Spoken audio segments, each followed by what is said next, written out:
proudly on the banks of the rivers of America, the Southern Plantation Manor offers a visually pleasing exterior, complete with manicured gardens and a graveyard concealed to its side. Of course, what's on the outside isn't what... Trick or treat. Hi.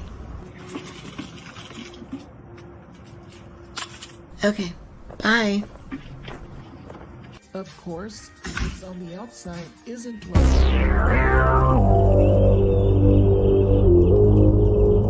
In the region's geological history, running directly through the bay and along the coast, this fault line shiftation of the U.S. Navy bases and much more. We'll dive into massive engineering projects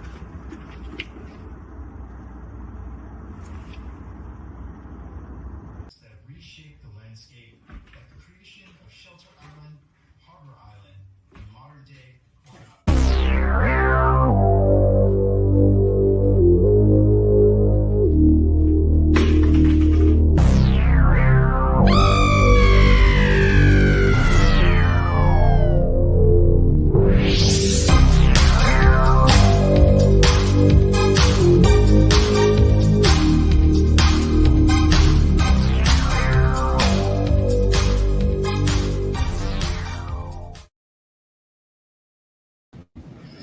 What is up, everybody? Welcome to Cantina Horror Hour. It is fantastic to be here on this horrific Friday night with my friends here in the Cantina. What's up, Cantinians? Good to see you. It is great to be doing a horror episode. What's up, you guys? It's Friday night. We're here to talk some toys, some collecting. First things first, if my voice sounds a little bit off, I feel like I'm coming down with a cold. I woke up with a sore throat this morning, so hopefully it's not, hopefully that's not what it is. I'm not at the point where I'm comfortable saying it is a cold, but it's definitely a sore throat. It's kind of a little bit better now. Been taking some ibuprofen, but my voice is a little messed up. So I know you guys will understand. Thank you for understanding that my voice is a little bit off. That said, we ain't stopping here. The show must go on. We're going to be here having a great time in the Cantina. Cool. So what is up, you guys? What is up? Who's ready for some spooky time? Oh, microphone's to be here. Who's ready for a spooky time tonight? Let's go ahead and get things started. All right. So thank you for bearing with me through the delay. I want to see who is in the chat with us this evening so far. We got Daughter of Datham here with us. Hello. How is it going, Diane? We've got Dodgson with us. What's up, Dodgson? Good to see you, Dodgson. Thanks for joining us as always. So I did message you, Dodgson, here about possibly moderating. I forgot how to set up a moderator, though, so that's scrapped. Our friend Adam, who usually does the moderating, is out tonight. He's doing a Halloween thing separate from this, so he's not in the house tonight. So that was the reason for that. But yeah, hope Adam's having a good time. Let's see who else is here. Video power gaming. I need more Geek.Dad.Life after this morning. I'm glad to hear that. I'm very glad to hear that. Welcome. Paul, how's it going? Welcome. Thank you for being with us tonight. Let's see. We got Lorena. Hey, Lorena. What's up? Good to see you. Loved your costumes, by the way, Lorena, from New York Comic Con. They were fabulous. Especially your Satine was spot on. Love it. Nicholas. How's it going, Nicholas? Good to see you. Thank you for joining tonight. Let's see. We've got Britt in the house. Hey, Britt, what's up? Good to see you, Britt, as always. Where's the bouncer? Yeah, that's what I mean. That's what I mean. He's Halloweening. Is that a word? Halloweening?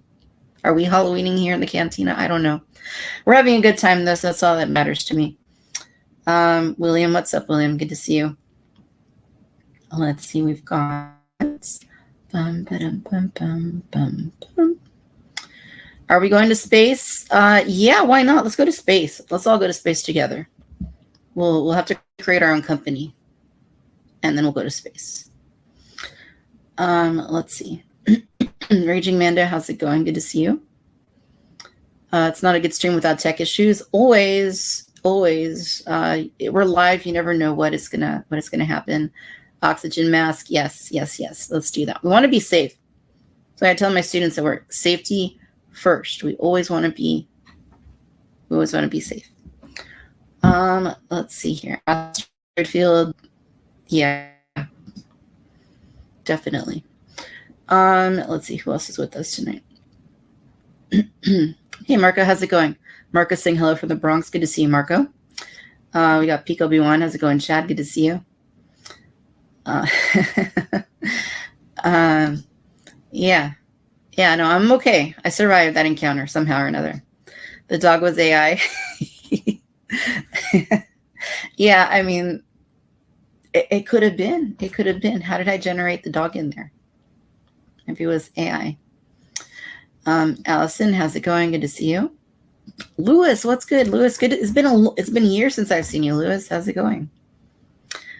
Great to see you. I hope you're doing well and you're still doing your thing. I haven't seen any of your adventures lately, but maybe I've just missed them and I need to go to your channel and check them out. So it's good to see you, Lewis. The dog says hi. She's underneath the desk here. Dave, how's it going? Yeah, is this the real me or is the other version the real me? I don't even know anymore. I mean, I had so many iterations, like I don't even know. It's like, yeah, it just depends on the day, right? It's like, who do I want to be today? Hello, Dave. How's it going? Happy Halloween to you. My favorite time of year. My favorite holiday. I love this time. Like, I wish it was always October. Like, if it just ended on the 31st and went back to October 1st and just started over, like, give it to me. Let's see. What's up, Jeff? Good to see you. How's it going? We got Battery Bob. What's up, Battery Bob? How you doing? Illegal Fiction. How you doing? Happy Cantina-ween. I like it. I like it. Let's go with that. Happy Cantina-ween. I need to run it by the PR folks first, but I in my opinion, it passes. We might have to adopt that for next year. Halloweeny, yeah, absolutely Halloweeny. What's up, Tom? Good to see Grumpy Tom in the house. Hey, Kayla, how's it going? Good to see you. Let's see who else is with us. Yeah, Lewis. Okay, so you have your.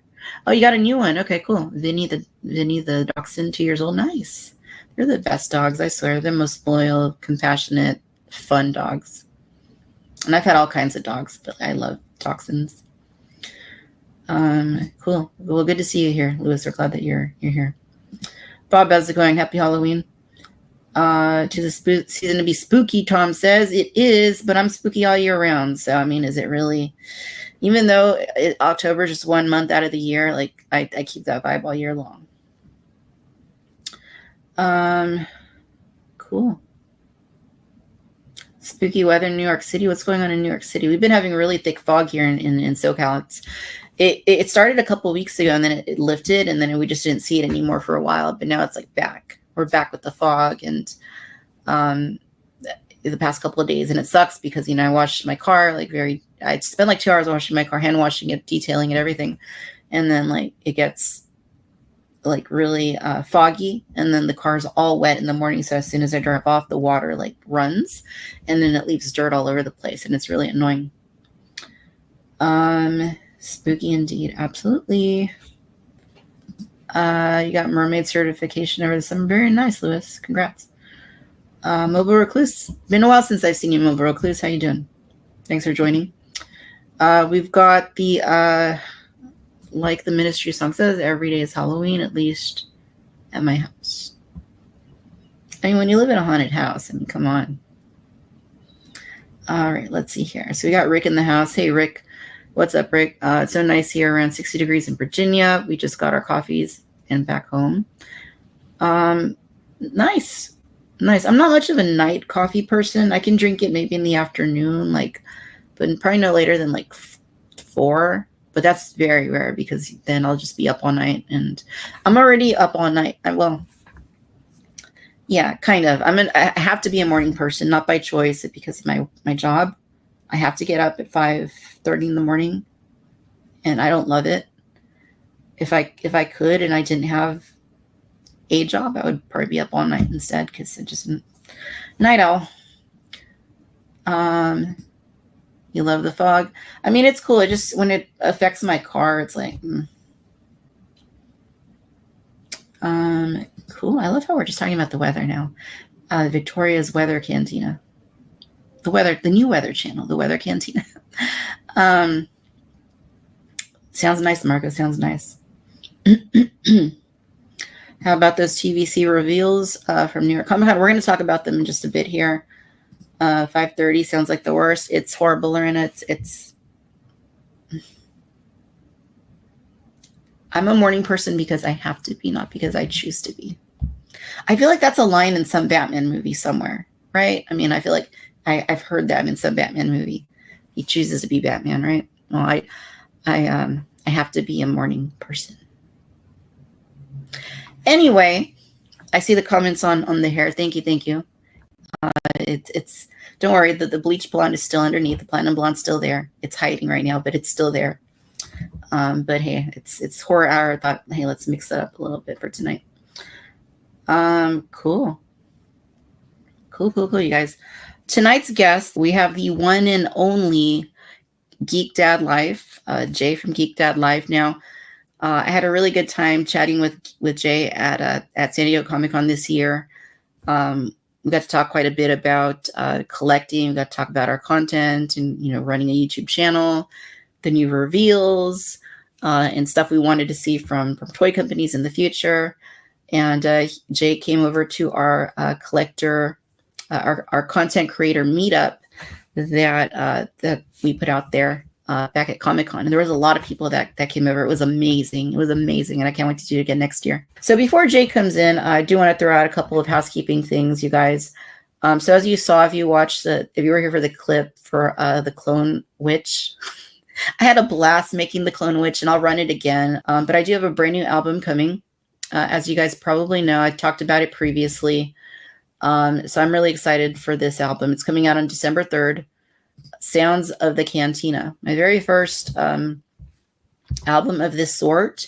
It features music that I've been playing on the YouTube channel for years, that I use for my podcasts, that I use for Social Hour and Horror Hour. So I'm really excited for that. It's all music 100% created by myself. I do have a musician background, so I have been part of a band and I have played guitar for a long time. So this is all my original music. So that'll be coming out on December 3rd. It features 12 tracks. It was going to be 10. It is 12 now. So that's going to be coming out December 3rd. I am excited for this. There's going to be a lead single. I will be publishing that very, very soon. And I will update you guys when that is up and running. In addition to that, before we patch Jay in here, Entertainment Earth has quite a bit of new stuff in stock and quite a bit available for pre-order. If you use the promo code Victoria, just as it says it right here on your screen, Victoria, you will get 10% off plus free shipping. So definitely take advantage of that if you are going to be shopping through Entertainment Earth anytime soon. And finally, last thing here, last figure standing, they're revealing the top couple figures tomorrow. This is, of course, the fan-created last figure standing stream on the Bosk's Bounty YouTube channel. That's run by Tim from Bosk's Bounty, Chris from Bantha Skull, and then John from the Vintage Collection Facebook group. You guys, this is really hard. I've been trying to figure out who I'm going to pick for this. I haven't submitted my list yet, but it's down basically to 4 figures, right? We have Luth and Rail. We have the Stranger from the Acolyte. We have Asajj Ventress. And we also have our Leo Shoes. So I'm going to tell you guys for the first time here, I've decided now, our Leo Shoes, of course, and Asajj Ventress are going to be my 2 that I'm going to be submitting to them for that stream tomorrow. All right. So I think all that is, all the housekeeping stuff is out of the, is done. So let's go ahead and bring in Geek.Dad.Life himself. Jay, how's it going? Hello. I'm sorry for my tardiness. The kids were going crazy and I lost track of time. I was playing with them. I was like, no, wait, I have to do this at 9. What am I doing? I had that moment like where you forget that you have to go to class and you do something else and then you lose track of time. And so anyways, I apologize for being late. Yeah, no worries, Jay. All good. That happens to me all the time. Sometimes it's deliberate. Sometimes it's deliberate. I'll admit it. It's deliberate, but No, this most one of the wasn't time- deliberate. I literally, you could ask Colleen. I was like, "Oh my god, it's 9 something. I gotta go." Anyways, excited to be Yeah, here no tonight. worries. No. Yeah, no, thank you for being here. It's great to have you on. This is your first time on Cantina Social Hour. I know. Honored to be here. Pumped to be here to talk whatever, but to talk the HasLab, and yeah, super pumped. Yeah, absolutely. So I was just letting everyone know we're going to talk about breaking down some of the New York Comic Con reveals that you were there in person to see, including Hasbro Star Wars. I want to touch on the Mezco stuff, like the 5 points Batman stuff. Yes. And then, of course, the Ghostbusters HasLab. So I didn't believe in ghosts, even though I'm a huge Ghostbuster fan, but I recently had a paranormal experience myself, and now I'm a believer. Ooh, well, I cannot wait to hear about that. That sounds very exciting. And that's the way. Setting it up. Yes, he's setting it up. He's keeping us in suspense. And, that's the way that I understand it to be for most people. Like, most people don't believe in ghosts or stuff like that until they have a personal experience that they can't rationalize any other logical way. So yeah, it's I guess there's two kinds of people: those that believe in ghosts and those who haven't experienced anything quite yet. So yeah, I was very much. I'll believe it if I see it. Until then, it just doesn't make sense logically. And then, then it happened to me. And it happened to other people in the same old hotel that we were staying in. So, ooh, I'm excited about that. It wasn't when you were here for Comic-Con, was it? No, it wasn't in San Diego. It was in Chicago. Nice. Old 100-something-year-old hotel. Right on. So I guess let's go ahead and get right into it. So, I got to throw this out there because I've been throwing this out there every week. We are 175 days without an official HasLab Ghost update. And I say official because, yes, Steve Evans has been on Instagram on his personal page, and he has commented, responded to people saying, hey, it's going to be December when that ships out. And, I'm sure that he's probably right. I mean, he would know. But I'm talking about an official capacity. There hasn't been anything since the packaging reveal for the May the 4th live stream they did on May 3rd. So, goodness, it's just something I like to bring up just because it's, it's kind of unusual. Usually with this kind of thing, there's updates now and then, but with the Ghost, it's been kind of quiet. That is interesting because usually it's about a year or so, that it takes, but it's been over a year now. How long did the Razor Crest take? The Razor Crest took almost a year, I believe. I think it ended up being like 10 months, 11 months, something like that. I mean, Peak Obi-Wan's probably right. Maybe they're saving it for 10/27. Yeah. Victoria's like, yeah, sure. I believe it when I see it.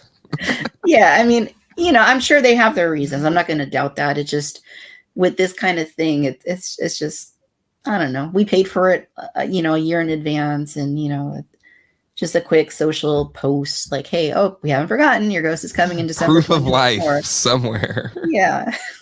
Because then people speculate, right? They're like, it's not happening anymore. Everybody's getting a big refund.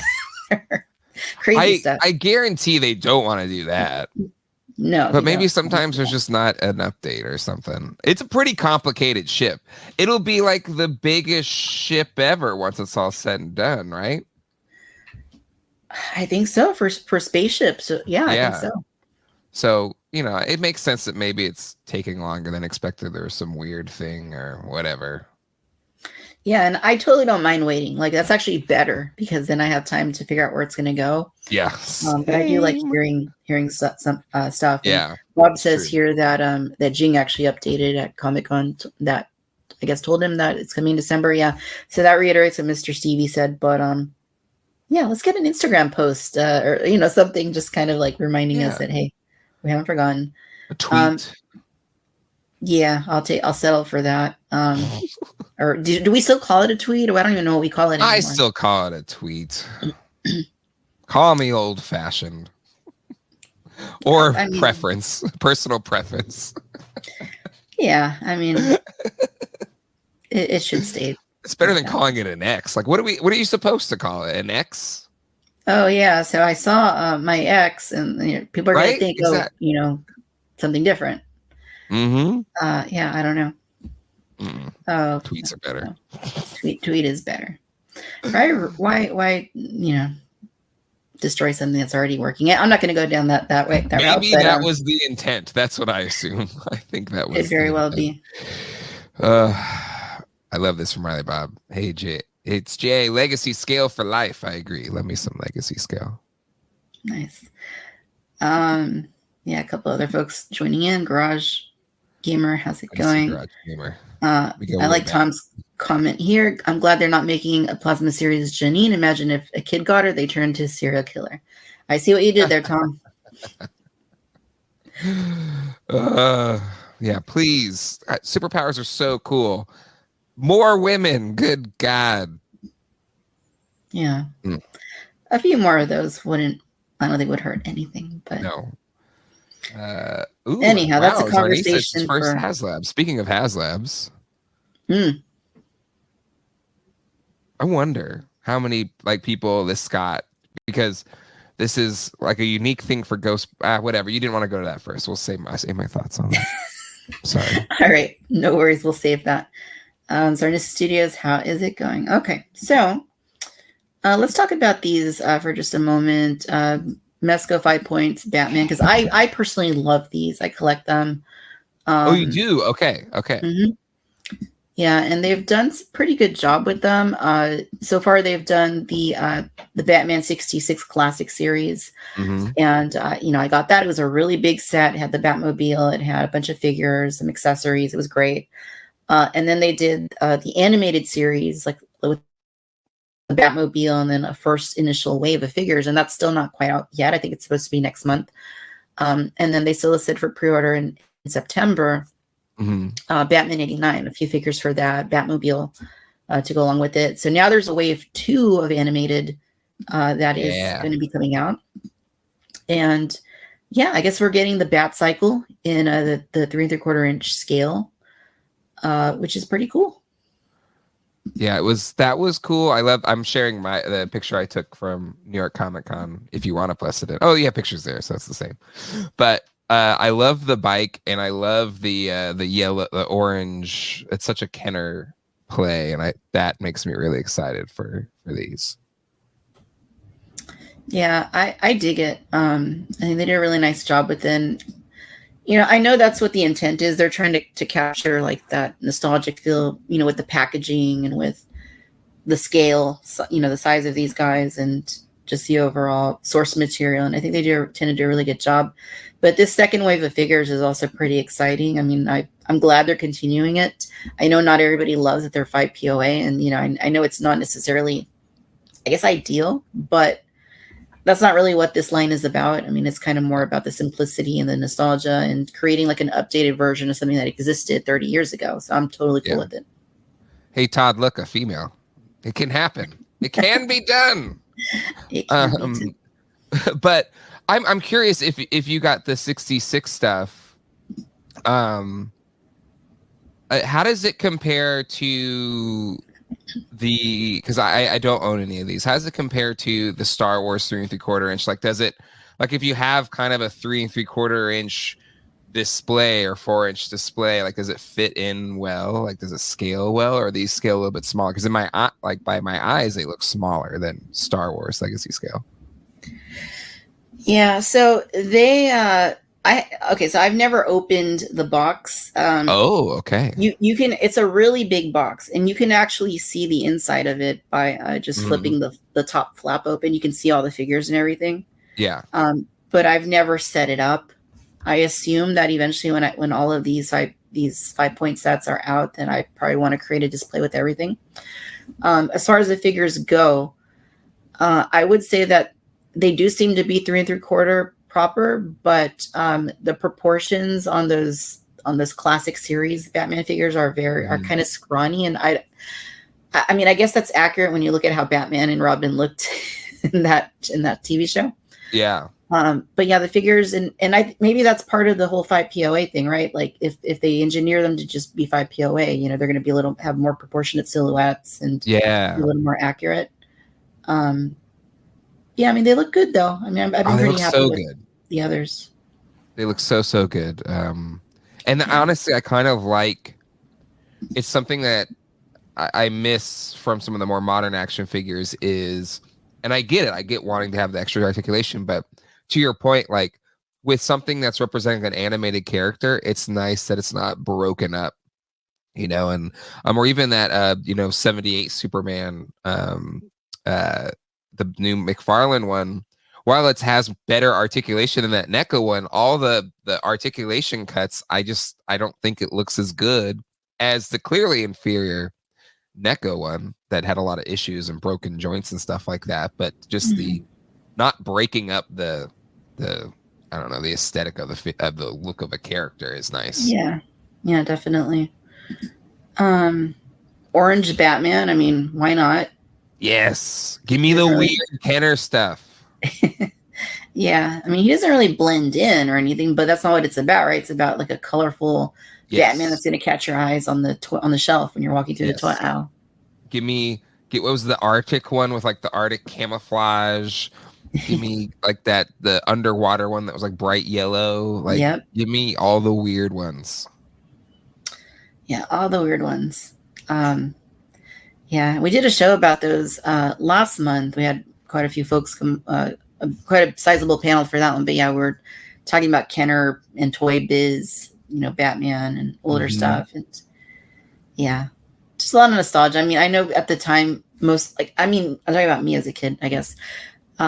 I would be rummaging through the pegs and looking for just a regular black suited Batman. And then you'd have like you're saying, like a yellow suited deep dive Batman. You'd have Arctic Blast Batman and all these other colors. And I mean, they were okay. But, you know, as a kid, I was even back then, I was like more like about the accuracy. Like I wanted to have like a black suited Batman. Same.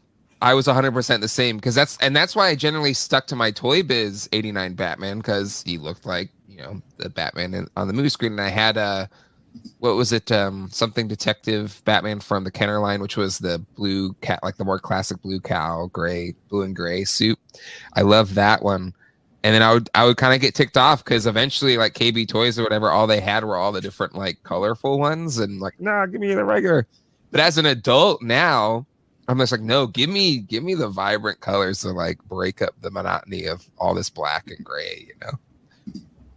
And I kind of have that with Ghostbusters too now, where it's like, as a kid, while I love Kenner Ghostbusters, I was always like, oh, it'd be cool if we had movie figures that look like the movie characters. And then we finally got it with the Matty Collector stuff. But, you know, another decade or so of just, you know, tan suit dudes, I'm like, nah, I want some variety. Give me some colors. Yeah, that was always interesting too as a kid. I mean, I see, you know, why they would have wanted all the colors and the different hair colors and all that stuff for real Ghostbusters. But it's interesting almost because it's like the opposite of Batman, because if it's the animated series or, you know, whatever, he's always wearing like the black or the gray suit, right? And it's the opposite because with the toys, they did everything like colorful instead of the show. But I guess that's why the animated series is so great.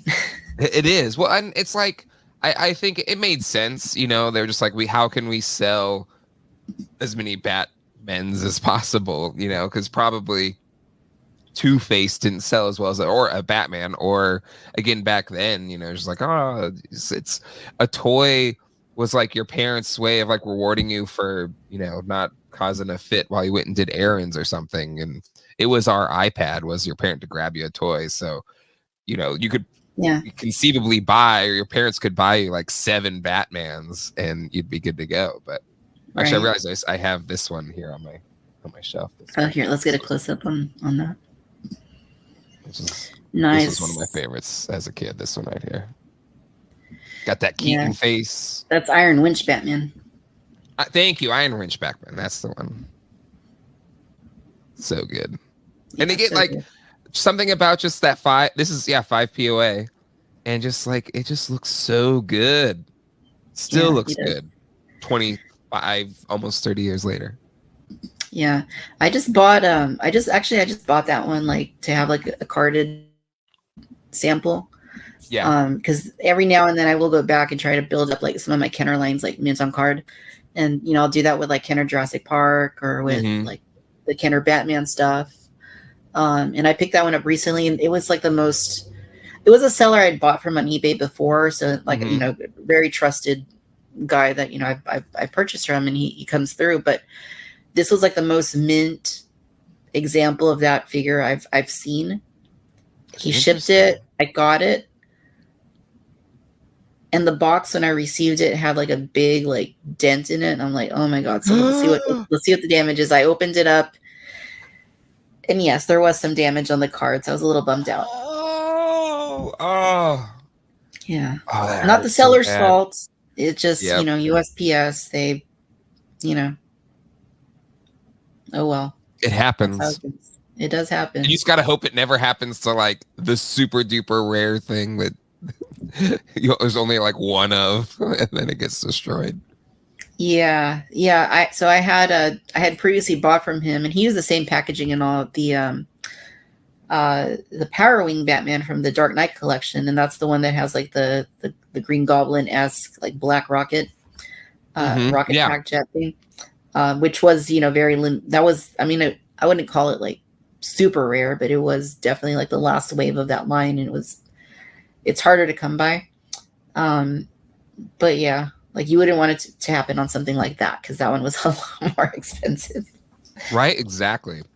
That's where sometimes I almost, if I'm buying on eBay, I just buy openers, or I buy generally openers, and it's like, whatever, beat it up. Yeah. I want to open it anyway. And if I'm buying a super expensive, I want to get it in person, so that way. Actually, can I be honest about something real quick? Sure. Is this confessionals? Can we be honest? Hey, what happens in the cantina stays in the cantina. Perfect. Great. That's perfect. I don't want the responsibility of a super rare mint on card figure. I don't want that responsibility. I want a little bit of wear, or maybe it's already AFA'd or something. Like I don't want me to be the reason a priceless piece gets ruined or something. And that's my stance. That is, I totally feel the same way in some regards.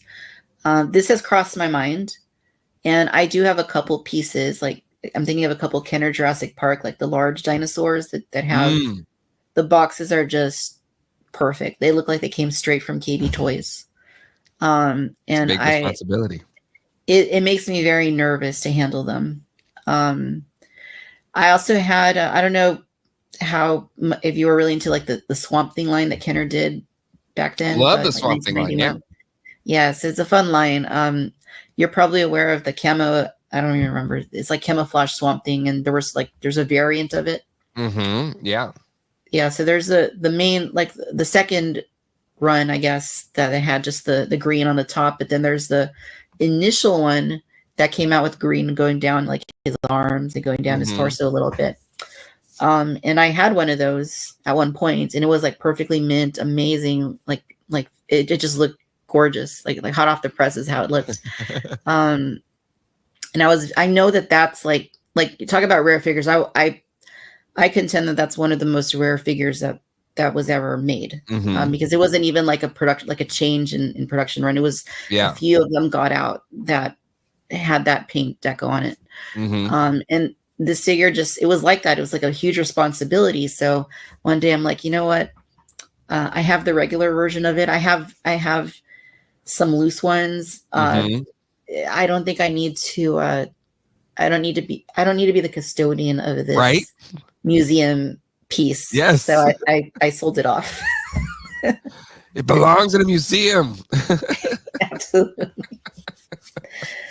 No, I totally get that. That's how I feel. Like, so I do have some carded stuff displayed, and there's some of my favorite figures, and I have rare stuff, but I try not to I want to know that it's not like top of, I don't know, like what's the population on like AFA or something, like it's the only AFA 90s. Like I don't want that. Someone else can be responsible for that. Yeah. Yeah, I know a lot of people love to have their figures graded, but I mean, I don't. I mean, it's expensive. You got to worry about shipping it to them, having it shipped Yep. back, and I'd rather just find like as minty a sample as possible, and be happy with that. And generally, I am, unless it's Walmart exclusive, in which case, it's you get what you get. So are you mock? Are you mostly mock, or do you open? Like, what's your policy there? So for new stuff, unless it's the vintage collection, like specifically the figures, because I don't do this with vehicles or play sets anymore. But for TVC, I do one to open, one to keep carded. Okay. With any other modern toy line, it's almost, I would say 99% of the time, it's just to open it up and enjoy it. Perfect. For older stuff, though, like Kenner Jurassic Park or Kenner Batman, if I'm going back, it's usually to buy a carded, because I may not already have the loose versions. So it's going back to get like a carded sample of it, some of those dinosaurs or boxed or whatnot. But yeah, that's generally my rules. What's your rule like with that? I'm open regardless. I have a large vintage collection across multiple brands, a lot of different brands, and then new I open too. I used to be a mint on card collector, and then I don't know, I wanted to see them displayed, and I wanted, like, part of the play for me is like getting them out and like just setting up a kind of a diorama or a scene or something. That's why I love play sets. So usually if it's a vintage line, ideally it had a play set or some vehicles, and I can kind of get them all out and display them. So like for Jurassic Park, I have the Command play set with the dinosaurs and the Jungle Explorer and the figures, and they're just all out having fun. But if I had infinite space, my longtime dream would be like to recreate like a KB Toys or Toys R Us or something, and just have all vintage figures just like stacked like they were when we were kids. Like somehow make a time machine toy shop just with vintage mock stuff in it. That would be really cool. Yeah, that's like a win the lottery thing or something, right? I mean, I have similar thoughts. It's like I think all collectors say one day, one day when I have a big 5-story mansion, I'm going to have a whole floor dedicated to my toy collection. That kind of thing. Like, it might not happen for everybody, right? And I feel so lucky that I have a toy room, and it's not a small, it's a good sized room. I have enough room for an Eternia and a USS Flag and a bunch of other stuff, and I'm very fortunate. But even still, you have a big room, it quickly gets filled up, and you still dream of having extra space somewhere. Yeah, I hear you there. I always have to rotate the displays and mix it up, and yes. Yeah. Things leave the collection, come back into the collection. Absolutely. But yeah, these are cool. I'm glad they're doing a second wave of them. Same. I can't wait to get them. I can't wait for the first wave to finally come out next month, if the estimate is still correct. Do you have a countdown for how long they've been since an update? not specific, not for that, but because I don't follow it quite as closely as they do Star Wars, but I know they were supposed to come out in August, and they've been delaying it, which I'm usually okay with, because that means that storage for one, but also sometimes with like Hasbro, everything will come in across the ocean on the boat and arrive on the same day, and then everything gets processed. So these delays with other lines that I collect kind of are nice to have. Yeah, I'm okay with it if I've already paid for it. I don't like it when it's like pre-order, but it pays when it ships, and then all of a sudden all these charges hit your card, and you're like, "Go! I didn't expect them all to hit at once." It's the worst, because you always got to explain that. Right? That's something nice about HasLabs, I guess, maybe, is that you do spin it up front. So it's like, well, it's already paid for. It's already done. Versus this year, I did the Hot Toys Batmobile because I missed it the first time. This time I was like, I'm not missing it. Yeah. Getting the Hot Toys Batmobile, 89 Batmobile. And I did this sideshow thing. I thought I did the payment plan, but I forgot. And it hit. The charge hit right before San Diego Comic-Con. And I was like, well, that just blew my Comic-Con budget, so we'll see what we can find on the little margins.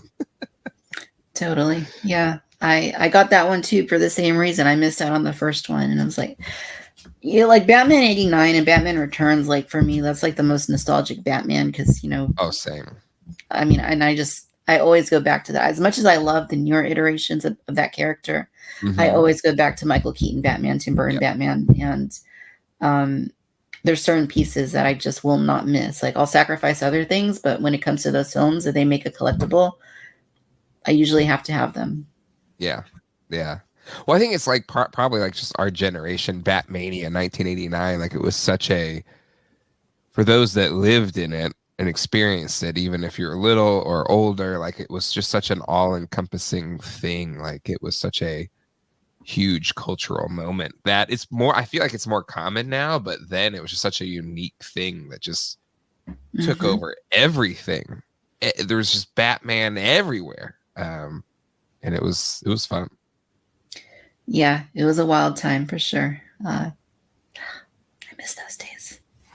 Right. But anyway, so I'm sure you're keeping tabs on this one too. So we got a new Sentinel.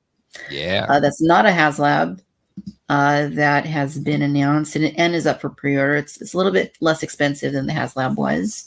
And this is an X-Men 97 branded version. Did it surprise you that they repurposed this figure and are bringing it back? Not at all, to be honest. It makes too much sense. And what's kind of wild is I look, because I have the other one, the HasLab one. It doesn't bring that much over. Like the head is the same, and I guess the hands are, but everything else, it's kind of a new sculpt, and it's a really clean. It definitely looks like the Sentinels from the cartoon.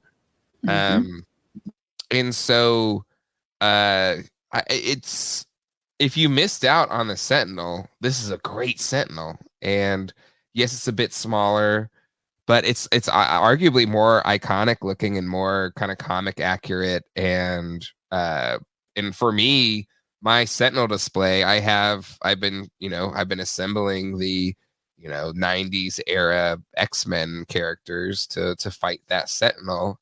And there's a bit of like, what do I do now? Like, should I just sell the HasLab one and get one of these maybe, or just be happy with what I have? That's probably the right answer. But I think this thing looks phenomenal. Like I saw it at New York Comic Con. It was in the pop booth or whatever. Ryan Ting was there,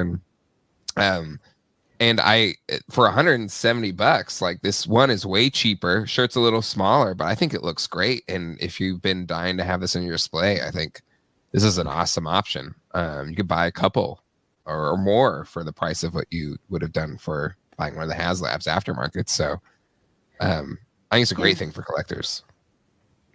Yeah, no, it's really cool. I didn't get the first one because, I mean, with all these HasLabs and all these things that I'm already collecting, I kind of have to be a little more selective in certain toy lines. But this, I love the X-Men 97 line. I think it's pretty definitive for me personally. I mean, I know a lot of it's reuse, but like these versions of them, the repaints, the new head sculpts and stuff that they've done with it, like they're very much like definitive for me. So I did pre-order this. I want to have at least one. Okay. Because same for me, the X-Men 97 stuff, like I've replaced the other versions, Legends versions I've had with the X-Men 97 versions for that same reason. And so it's just like, you tell me, should I replace my HasLab? If I've replaced most every other Legends figure with the 97 version, should I replace my HasLab with this one? You could get it in addition to and just have a couple different versions of them, I guess, like a little army. Yeah. Well, I guess big people are saying, because the HasLab came with like a master mold head, so they're like, well, this is bigger, so this could be like your master mold. But I don't have enough room for that. So if I get it, it's just I gotta say goodbye to HasLab. So. Yeah. Or just be happy with what I have. I mean, That's very much easier said than done when you're a collector. Have you ever been happy with what you have? Have I ever been No. happy with what I have? Yeah.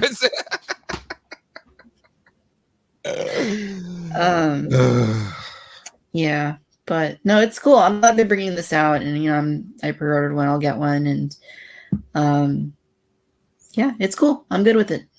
Yeah.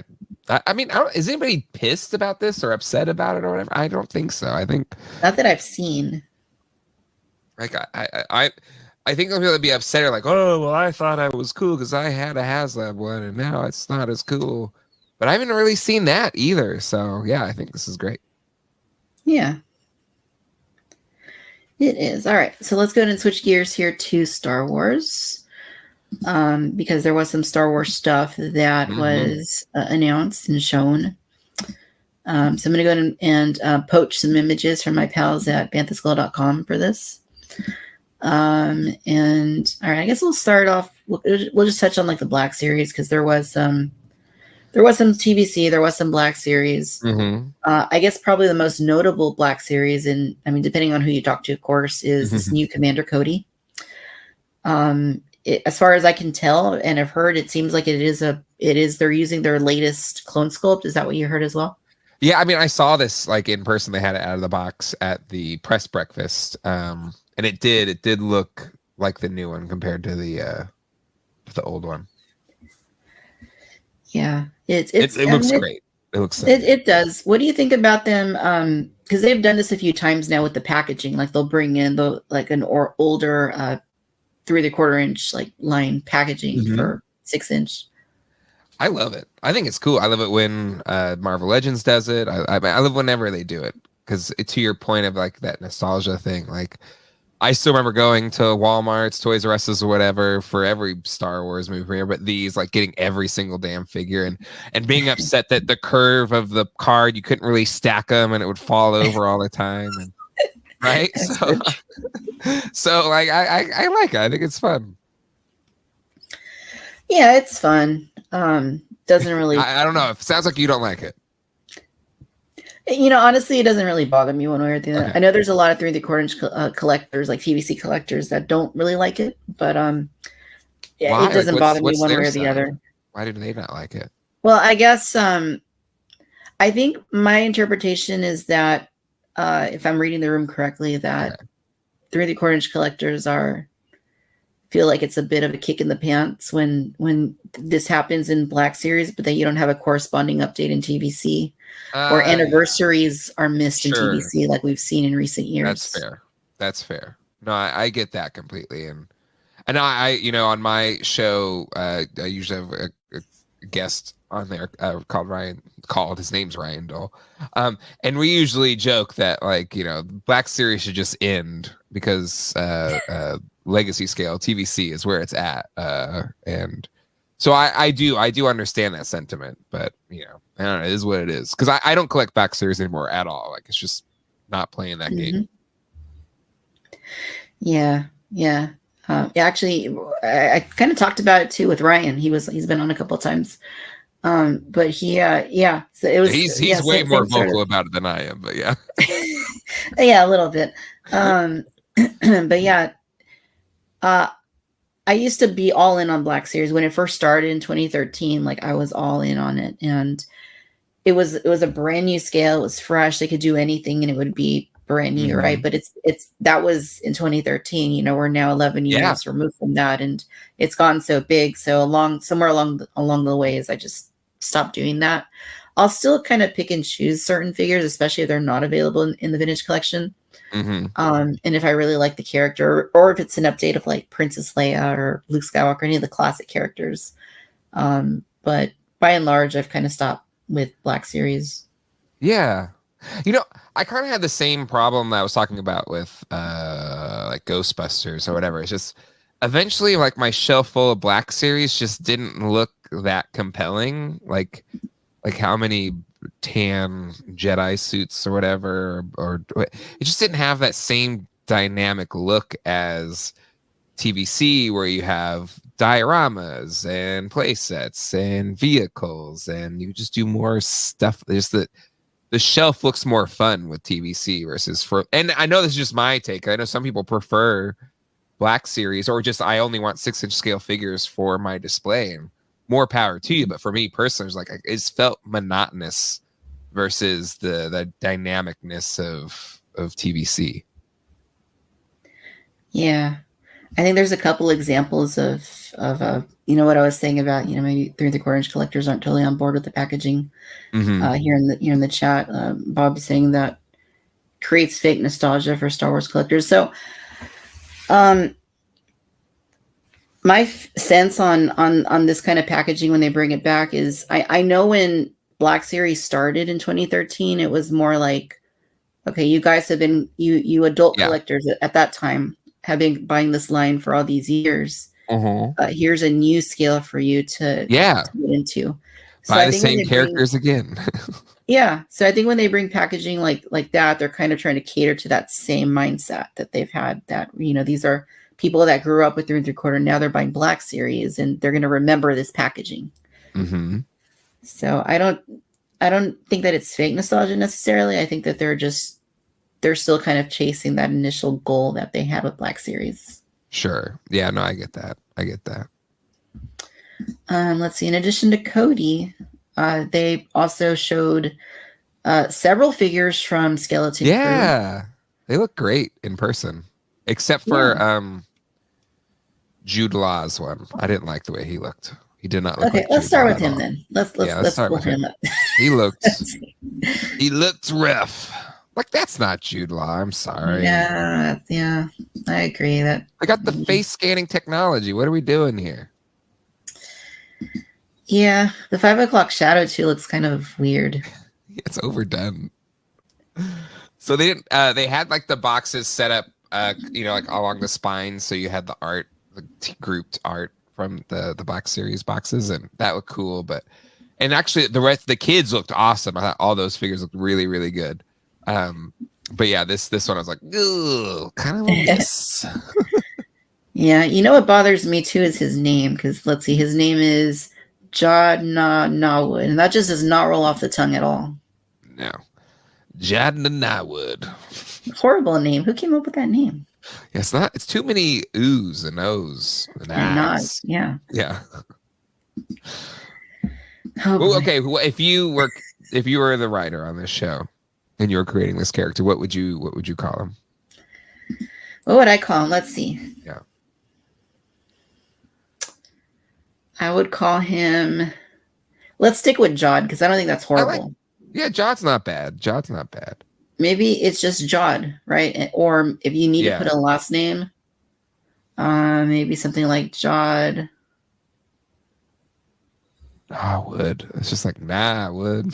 Yeah, let's get rid of the wood. I don't like that. And I don't like the Jod nah.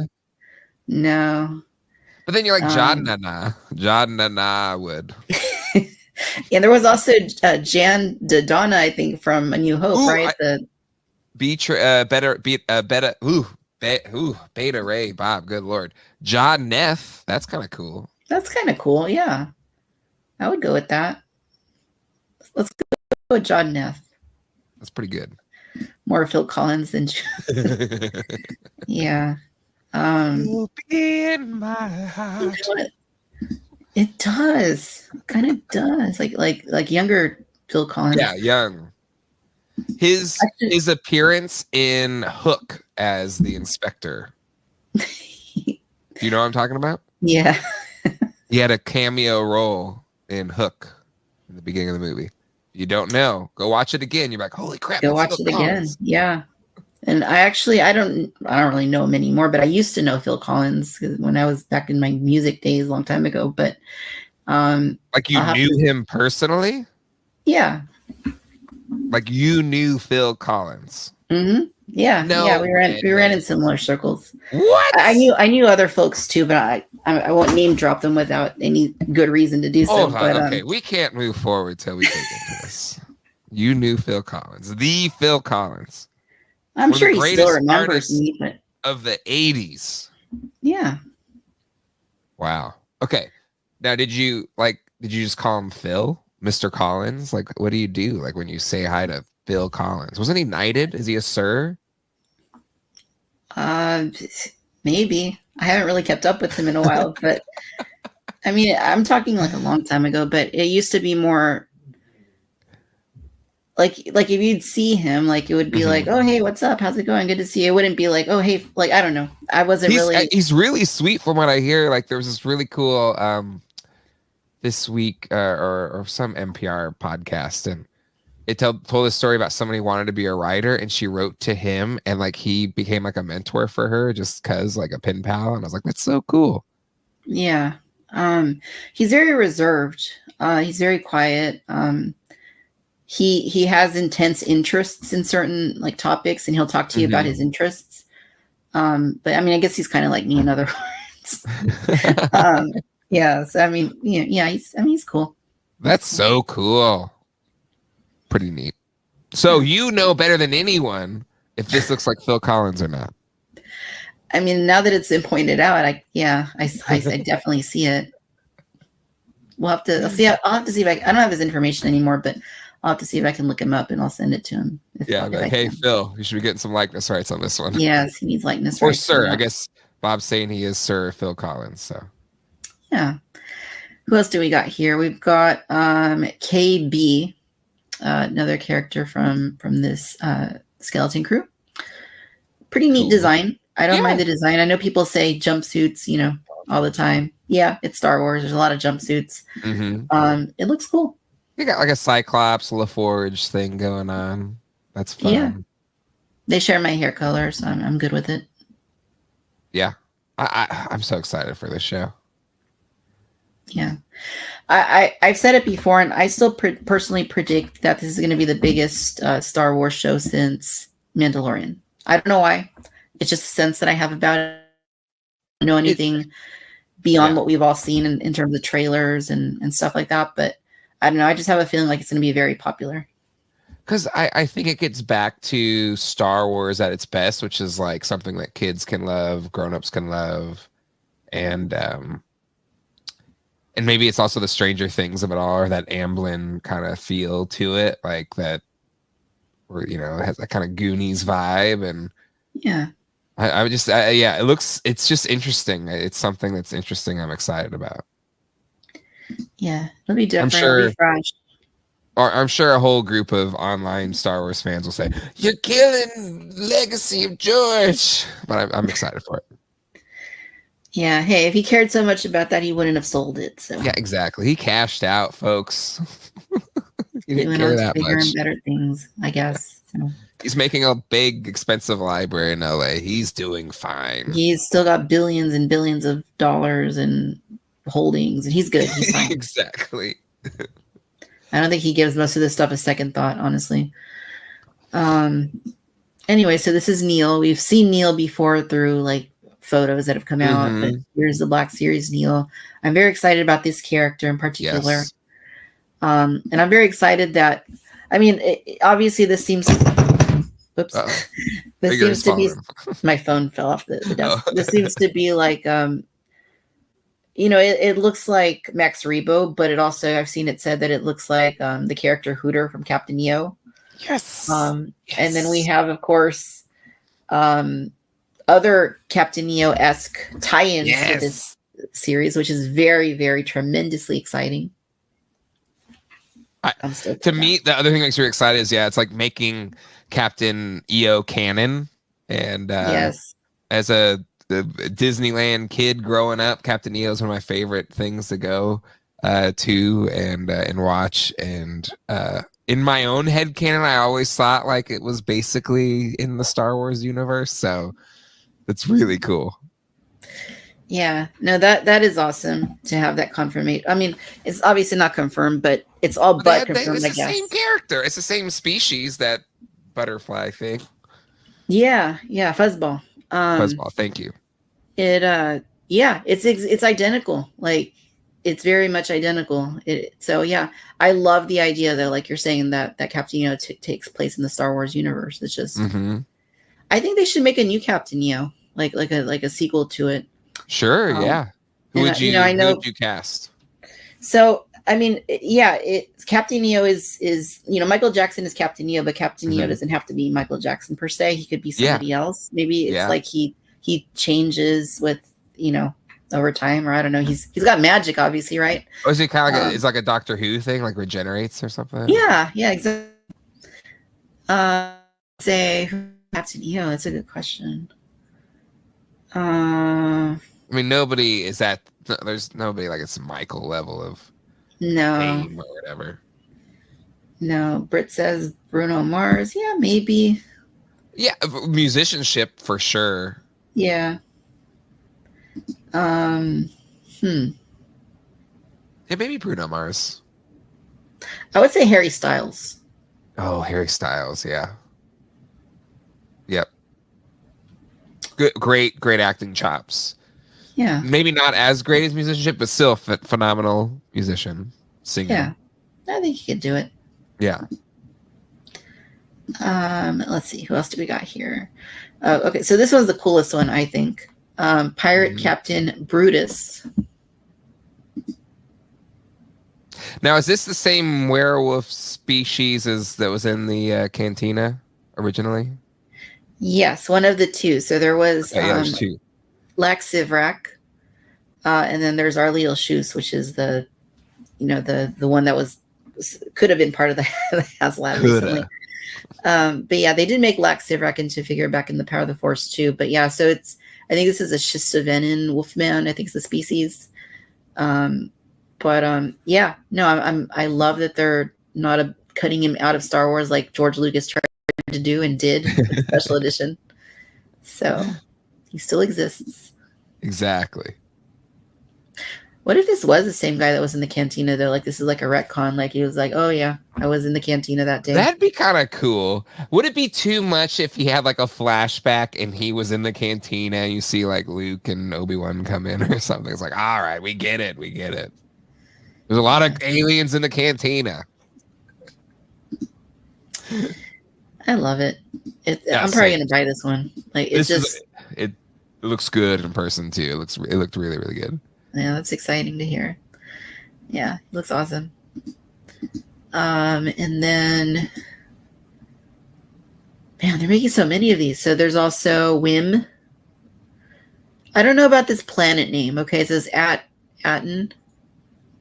Like that's like, what I mean. Like some of these names, they're just kind of strange. Names aren't great. They're not off to a good start with the names. Still excited for it, but because then it's just like there's only one at it in Star Wars. You can't just try to use that again. Yeah. And when I see it, it looks like it's abbreviated for at attention. So then I start thinking like military, and then I'm like, okay. Yeah. But yeah. Anyway.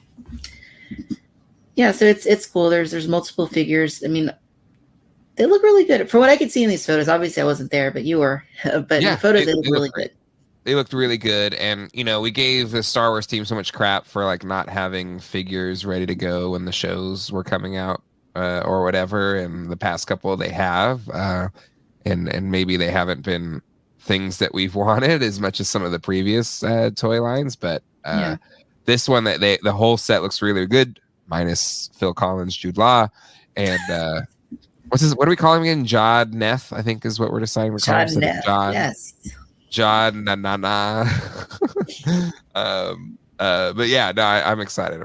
These are going to be out. Even though it's Black Series, so like cool, you've done it in Black Series, but let's get some TVC, baby. Yeah, and then this last figure here that we kind of skipped over her. Yeah, looks cool too. Looks a little bit Hoth outfit, sort of. I thought we have all these crazy names, and it's like and Fern. Let's look at the Jod Neth for TVC. Yeah, it was still bad. It didn't look good. Maybe that's actually slightly better.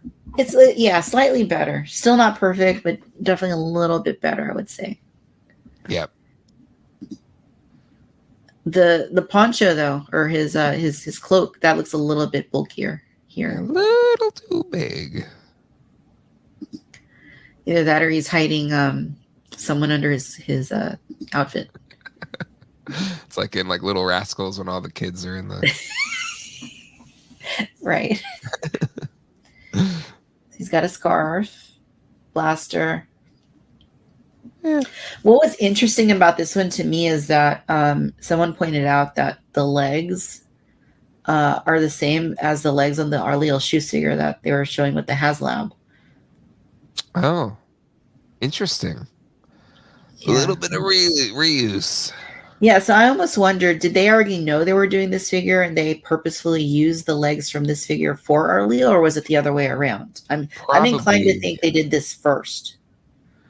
I would agree with that. Or I've heard this, that the toy company sometimes will use a crowdfund or maybe the funding for this to cover the other things. So I assume one or the other was made before and it kind of propped up the other thing. But they've been working on this show forever, so I would assume maybe this one was the first one up. Yeah, and the Black Series has the same legs too as this figure, so I think that's what they did. That would make the most sense. In addition to Jod Neth, as he's now known, for TVC, henceforth you shall be known as. There's Dr. Evazan. This is an alternate card. They're bringing back the original figure with a little bit of tweaking. I guess he has photoreal now, which didn't exist back at the time. So yeah, I mean, I don't really mind it. It's a recard. It makes sense with the Cantina coming out that they would want to get this character out. Yeah, not a big deal. Do we need photoreal though? It's just like, I don't know. It's not, it's not a. I don't think you need to like face scan the mask or something. Just sculpt it. A photoreal mask, yeah. Right? It's like it's not whatever. Yeah. Can I just say I'm a bad Star Wars fan because I didn't know who this dude's name was, and I was like, oh, he has a name. I knew he had a name, but I always forget it. And I was like, that's right. I mean, they even name him that. They say Dr. Evazan in the movie. Remember? Yeah, exactly. It's like, hello, my name's Dr. Evazan. I don't like you. No. Right. Oh, and him, Ponda Baba doesn't like you either. Yeah, exactly. I think they're going to re-release Ponda Baba too, but I just hope that they give him a new head because that head's way too small in the existing TVC figure. Agreed. Yeah, so what else? So there's also... I guess what Riley Bob is saying, the head is fully sculpted, but it was the chest hair that's photorealistic for okay. For him. So, yeah, I guess that would make more sense. Mystery solved. Yeah, I see that here. Yeah, that makes more sense. Photoreal chest hair. We all were asking for. Yeah, I mean, just like all these Mandalorian repaints we're all asking for all the time. This is where I miss Patrick because it'd been great. Like, you've all been asking for it. Photoreal chest hair. Yeah. How about that? And we've got the man himself in here. Adam Kennedy, our moderator, is with us. Hey, Adam, glad you made it. Adam was at his Halloween party earlier. So I hope you had fun, Adam, but it's great to have you in the Cantina. And let's see. The big one was the Snow Trooper. That's one that people have been asking for a really long time. And seeing him on a glorious Kenner card back, brand new sculpt, brand new most wanted figure for a lot of folks. This is probably the most exciting TVC reveal this New York Comic Con. Agreed. Because in my ad at like whatever the ones they were selling at that time when that came out, the legs are like that far apart. They still look good. Yeah, this is exciting. Yeah, he looks good. He looks really good. I'm glad they didn't go too overboard with the deco and like the muddy boots and all that. I mean, you see it on the card, right? Like it's there, but when they overdo it on the figures, it's kind of harder to army build them because you notice they all have the same like dirtiness on the same spots. Yeah, exactly. Yep. Let the person who rips that bad boy open and do a little customization if they want it. Yeah, why not? Yeah, he looks great. I'm very excited for this. I pre-ordered a whole case of these guys when they went up for pre-order on Wednesday. And in addition to a regular case of this wave, and then I ordered 4 more on Amazon just because. So just in case, right? But But yeah, I'm very, very excited for this figure. And it's funny because we're always talking about figures we're excited for and characters we're excited to get. And this hasn't been on any of my like top 10 lists because there's other ones that edge it out. But now that he's been shown, now that it's been put up for pre-order, I kind of didn't realize how much I actually wanted it until now that it's actually going to happen. So that's kind of surprising to me, but yeah, makes me happy. And let's see, we have. For you. Thank you. We have Chris from Bantha School with us. What's up, Chris? Good to see you. Snowtrooper makes my 2025 for TVC. Yeah, that's awesome. I know Chris really wanted this figure. And Chris, I saw what you said on your website that this figure has outsold any figure previously for TVC through your affiliate links ever, which is pretty wild. Just bananas. So yeah, I definitely think this is going to be the biggest seller next year for sure. And it's kind of wild. It's kind of wild that it was that underserved, that there's that much demand for it, for a pretty big army building figure. Yeah, and I think it goes to show too that there's a lot of this and that in the collecting community of what's relevant and what's not. But I mean, this is obvious proof that collectors that gravitate towards the original trilogy or even army builders, really want stuff from that source material still. So very exciting. All right, so we're going to go ahead and switch gears here and move into the HasLab, which again, you got to see it in person. You got to experience it in real time. Yeah, we have a brand new Ghostbusters HasLab. I'm very excited for this. I backed the other HasLabs they did for Ghostbusters for the Proton Pack, and then the I think they're going to ship soon too, right? The Trap and the PKE meter, because they've been emailing me like asking me to check my address to make sure it's correct. Yeah. Yeah. Now we got the Ecto-1, which I think is. I really hope this funds, because this is something that people have been asking for a very long time. And Jay, you mentioned Matty Collector earlier when we first started getting 6-inch Ghostbuster stuff from the films. And they actually tried to do an Ecto-1 for Matty Collector, and it didn't work out. Yep. Yeah. It was. I've been a diehard Ghostbuster toy collector fan. Like the first thing I made on the internet was a Ghostbusters toy reference website in the early 2000s, and so yeah, when Matty Collector announced they were going to do figures, it was so exciting because oh my god, nobody has touched this since Kenner. NECA did a few ghosts and stuff, but they never got to the humans because they couldn't get the likeness rights, and it was always rumors it was Bill Murray that was holding it back. But finally we're gonna get figures, and the line I think did okay, but they did a successful crowdfund with the Castle Grayskull, and so like, all right, we're gonna do a crowdfund for an Ecto-1, and but they never, I think they have like a cardboard cutout or something like that, and there was controversy if it would roll or not, or even if the wheels would roll. And it was kind of dead on arrival. It never really did that well. And yeah, and that was in the, what was that, 2010, 2011, whatever that was. So well over a decade of waiting, and the Matty Collector stuff came out in 2009.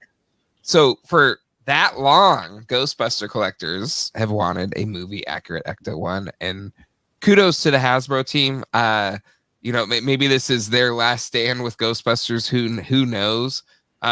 But I would have to assume the success of the Proton Pack and the Trap and PKE meter allowed them to make this move, and I applaud them for not doing, I don't know, ecto goggles or something like, and actually trying to send off Plasma series on a good note. Again, I don't, maybe it does so well that we get more Plasma series, but they didn't do anything for Frozen Empire, and this thing looks amazing. It looks absolutely amazing in person. I definitely saw images before it was announced, and I saw the leaked images, and it looks great in images, but it's a picture. Like, what does that even mean? But this thing in person legit looks Hot Toys quality. Like, We talked about the Batmobile, and I have the Hot Toys DeLorean, but it looks so good. Like, it looks like they shrunk a 1959 Cadillac Millimeter conversion